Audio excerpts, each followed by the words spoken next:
Hi. Hi. Hi.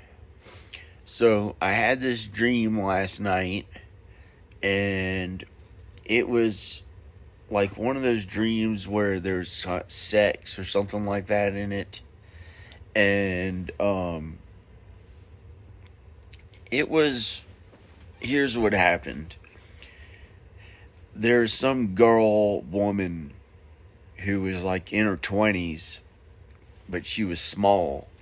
And she had blonde hair, and she looked like a little girl, kind of, but not really like a small girl, like an 18-year-old instead of a 20 something year old. And so she had this like sex business, and they'd film sex or do sex with people. They really did sex with people in real life. Like they had like more than one girl doing the sex on a man, or who knows what kind of sex things they did, and there are many of them. And they thought it was the most fun thing ever, and they'd do all these sex things. And then somehow I woke up, or no, I didn't wake up. I was asleep the whole time, but it changed scenery or something like that. It changed scenery to like this other room that was in her place where she lived and had a business of the sex things. And somehow it made my face go right towards something, pushed my face right towards her backside, her butt.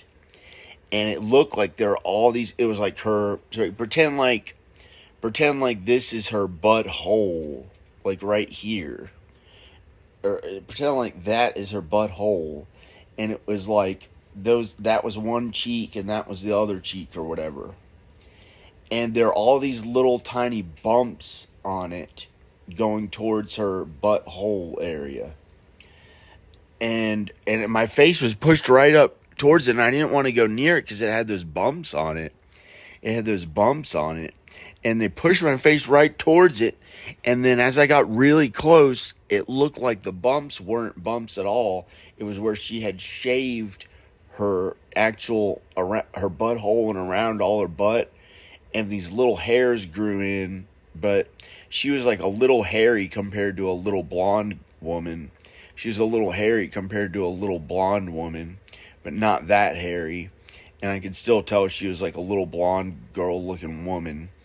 And, she was kind of attractive, but she just had this weird thing where she had a little bit of hair on her butt that wasn't that bad, and she shaved it anyway. And they tried to push my face right towards it to try to make me lick it and stuff. And then I just didn't do it. Oh no. And then I woke up from the dream, and or if I did do it, they made me do it. They pushed my head toward, somehow there's like an angel or something making me do a sex thing. It was really weird. And or a bad spirit, or it wasn't bad. It wasn't a devil, it wasn't a demon. It was like somehow it happened in the dream, and they made me like try to act like I was licking it or something. It was gross because I thought, but there weren't any punishments for it in the dream. Like you couldn't get cancer, because I kind of somehow I subconsciously knew it was a dream, and you can't get cancer or STDs or anything like that in a dream. I wouldn't do it in real life. I know I wouldn't do it in real life. And plus, it almost looked like it was bumps on it, like almost genital warts or something, bumps all around it, like little bumps all around it. And when I got closer, I realized it was her hair that she shaved off, and these little tiny hairs that were growing in. And, but it was still like she was like a little blonde girl. It wasn't my wife. Wasn't my wife. It was a little like 20 something year old blonde woman. And, and so then I woke up from the dream, and then I felt like they did all the sex things, and she still looked okay, even though it was kind of weird. She had hair on that part of her butt, like, You know, I thought a woman wouldn't grow hair there unless it was tiny blonde hairs or something like that. You know, the one, you know, and so the one, and so anyway, I don't know. And then so, you know, but it didn't look that, she didn't look that bad. It's just not somebody I was married to. It was like a different person who had different kinds of body hair and stuff like that. And so I woke up in this bed and I felt alone. I didn't know what to think about it. And then I had this fantasy, like I looked at images of my wife and imagined I was with my wife instead. And I pretended that, like, I got to be with my wife instead. And then, like, I fantasized about being with my wife. And then, and if she was at all, if I was at all worried that she had done things in the past, like with anyone else or anything like that, or acted like she showed somebody lust or anything like that, she doesn't do it anymore. She's really good. If I was worried about anything like she had lusted after anyone else, it made me, like, in some way, it wasn't a worry anymore. It wasn't a worry because I hate that stuff. I hate if she ever gave any other men attention or anything like that. I don't like it. And it's like, I don't like any of that type of stuff. It made me feel like I just don't like it. But now, for some reason, I thought if she had lusted all or done anything like that, no matter what it is, it just made me more attracted to her because she was almost like, in a small way, it made her like a little like that sexy, slutty young woman who had a sex business or something. And it was kind of like, it was like something we could be excited about by ourselves. And so I thought about being with my wife and had a fantasy about being with my wife. And then I realized that my wife didn't write to me on the computer today. She wrote me yesterday and last night. Oh yeah, she did write me. She wrote me one message, but I wrote back to her and I hadn't heard back from her, and a couple hours went by or something like that, and then I felt so sad, and then I had to think about Ayla.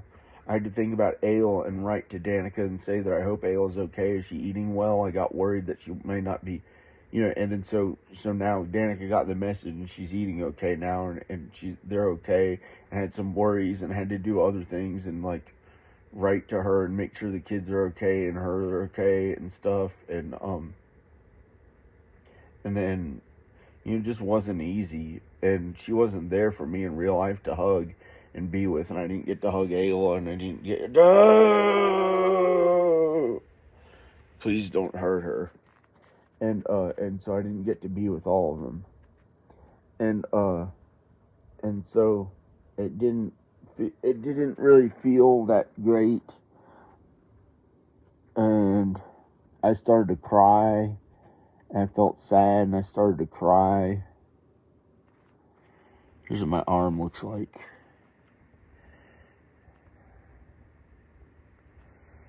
I don't have any weird things on it. It's small little hairs on it. Some people don't have any hair there. I don't know. Yo. Sometimes I shave off my body hair. I don't know. I don't really have any places on me where it, like, leaves razor burn if I shave it a bunch or something like that. So I'm not one of those people who has to leave on their facial hair, I have to leave my facial hair to grow in. I don't know. And so then I woke up, and I guess I have it pretty good. I'm in good shape, kind of. I weigh 252 pounds. I'm really heavy. I'm like really heavy, but I'm in good shape, because I'm strong. I lift weights here and there. It's a miracle. It's a miracle. And so I had that weird dream, and then I got really sad and cried. I had that weird dream, and I got really sad and cried, and then I felt all alone. I just felt so sad. I felt not so sad. I felt not that good about that I have to be alive without her and the kids. I want her and the kids, and I don't like being single. I'm never going to be single. I'd rather just die, but I don't know how to hurt myself. I would never hurt myself. I would never try to die. I would never try to die or anything like that. So, I don't know what's going to happen, but I don't feel that good. I don't feel that good, and I have to work at these things with all I have, like trying to put my hand down here. I'm just not doing anything wrong, and it takes all the effort that I have, and it puts me at unrest at it, like sometimes long hours the entire day, and I can't take it anymore. I'd like to be at peace from this earth. It doesn't feel that good, and that's how I felt after that. Okay, bye.